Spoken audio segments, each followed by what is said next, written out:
Halo semeton, jumpa lagi di channel kita, channel pecinta bonsai bersama saya Ditya Putra Londir. Nah teman-teman, senang rasanya bisa berbagi kembali kepada teman-teman semeton bonsai di seluruh Nusantara. Kali ini kita akan tampilkan sebuah proses membuat bonsai tanuki dari bahan yang sangat simpel ya teman-teman, dan tidak terlalu besar, bahkan ini bisa dikatakan tanuki small ya teman-teman. Jadi nggak masalah. Sekaligus buat yang request kemarin untuk dibuatkan tanuki, sudah lama sebenarnya ada komen seperti itu, tapi ya mohon maaf baru sekarang sempet dibuat konten tanuki ini ya teman-teman. Untuk membuat konten ini karena memang satu, kemarin masih nyari-nyari kayu, keringan kayu yang sedikit tidaknya punya karakter cukup bagus lah, seperti halnya kayu ini ya. Nah kalau kayu ini di Bali kayu gamal ya teman-teman. Saya nggak tahu pohon itu bahasa Indonesianya atau bahasa di tempat kalian nggak tahu, tapi yang jelas kalau orang Bali pasti tahu kayu gamal ya teman-teman. Nah kenapa saya menggunakan kayu ini? Satu, kayunya memang sangat keras teman-teman, walaupun kecil kemudian tipis, tapi kayunya memang keras ya. Itu yang saya suka dari kayu gamal ini teman-teman. Untuk kayunya kita udah kasih lem sulfur ya, bahkan kemarin udah pernah di pernis juga, kemudian dikasih lem sulfur biar nggak mudah lapuk ya teman-teman. Karena kebanyakan kan kalau tanuki pasti cenderung cepet lapuk di bagian bawah yang nyentuh media. Jadi nggak masalah, mungkin dengan cara dikasih lem sulfur ataupun di vernis seperti itu bisa bertahan cukup lama ya teman-teman. Nah untuk bahan yang saya pakai di sini, kita hanya memiliki satu bibit ya, satu bibit Cemara sinensis yang ukurannya kecil ya teman-teman, tapi nggak masalah, perandingan juga belum ada, tapi ya it's okay lah.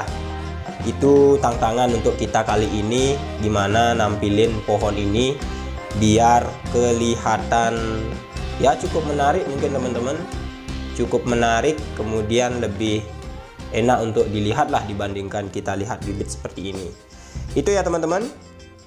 Nah ini bibit Cemara sinensis yang ada dua cabang seperti ini ya. Nanti kita olah, kita manfaatkan gimana hasil akhirnya ya teman-teman. Semoga bisa maksimal ya. Tapi dalam membuat konten sih selalu pengen tampilannya biar bener-bener maksimal ya teman-teman.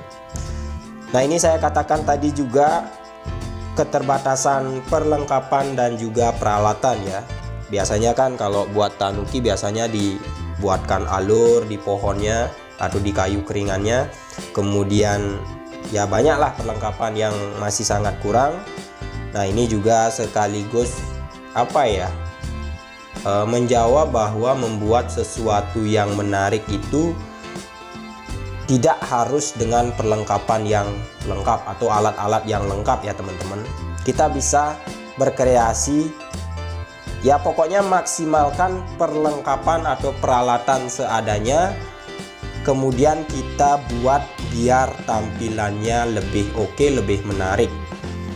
Ketika kita mampu membuat sesuatu yang sederhana, kemudian murah, keterbatasan perlengkapan, tapi kita mampu mengolah atau menampilkan hasil akhirnya menjadi jauh lebih baik atau mungkin lebih bagus dibandingkan kondisi awal, itu yang sangat luar biasa ya teman-teman, menurut saya sih.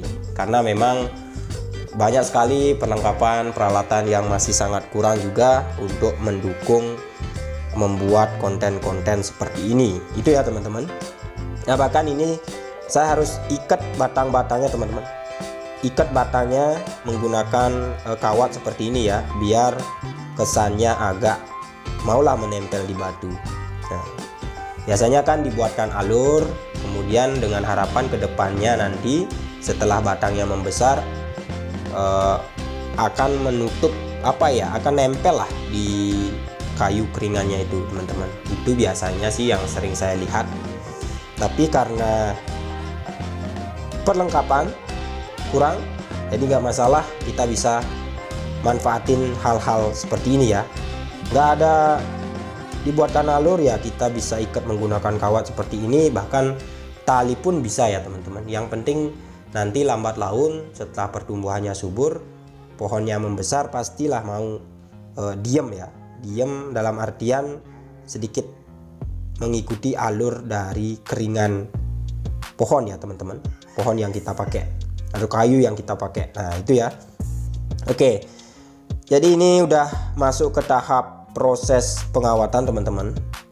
Proses pengawatan kita juga udah tekuk. Ini di awal saya konsep seperti ini, ke belakang biar agak melilit kayu keringannya, tapi nggak kelihatan nggak bagus ya teman-teman, nggak dapet.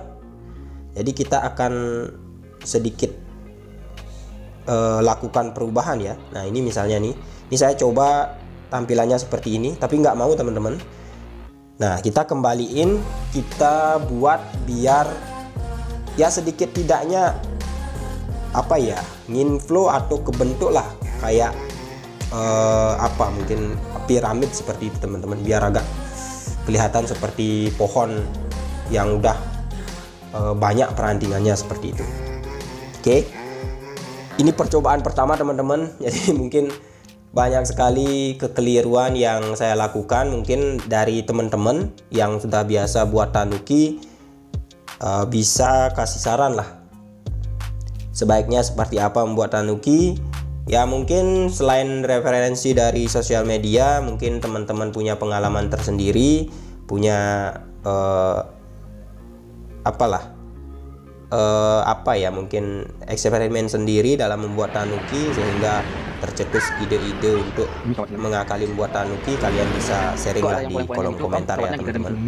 Jadi masukan, kritik dari teman-teman itu sangat penting ketika kita membuat sesuatu. Jangan takut untuk mengkritik, karena saya udah sering di kolom komentar juga. Wah, kalau berbicara di kritik yang negatif udah pasti banyak teman-teman. Tapi ada juga yang mengkritik langsung mengkasih solusi, yaitu sangat bagus juga, bahkan bagus sekali ya. Tetapi ketika mengkritik kemudian setelah adu argumen, nggak ada lagi bantahan atau pernyataan dari yang mengkritik itu atau ngasih solusi, ya mungkin itu cuma saya anggap sebagai orang iseng ya yang komen lah. Tapi no problem teman-teman, nggak masalah. Yang penting kita tetap berkarya, kita tetap membuat, kita tetap belajar walaupun hasilnya belum maksimal. Itu ya teman-teman. Nah ini teman-teman, kita udah masuk ke proses akhir. Sampai akhirnya kita udah selesaikan bonsai tanuki dari Cemara sinensis. Dari komen teman-teman, dari request dari teman-teman, sampai akhirnya bisa memberanikan diri untuk membuat. Walaupun perlengkapannya kurang, tapi nggak masalah, untuk hasilnya kalian bisa nilai sendiri. Ya secara pribadi saya sendiri cukup menarik lah dibandingkan di awal. Oke teman-teman, mungkin sekian ya konten kali ini. Saya ucapkan terima kasih sekali lagi. Dan mungkin karena menjelang hari raya bakal agak jarang upload video. Dan buat teman-teman semeton bonsai yang beragama Hindu, Rahajang yang Rahina Galungan dan Kuningan, semoga semua kegiatan upacaranya berjalan dengan lancar dan rahayu ya. Oke, sekian konten kali ini. Terima kasih buat yang sudah menyimak. Sampai ketemu di konten-konten saya selanjutnya.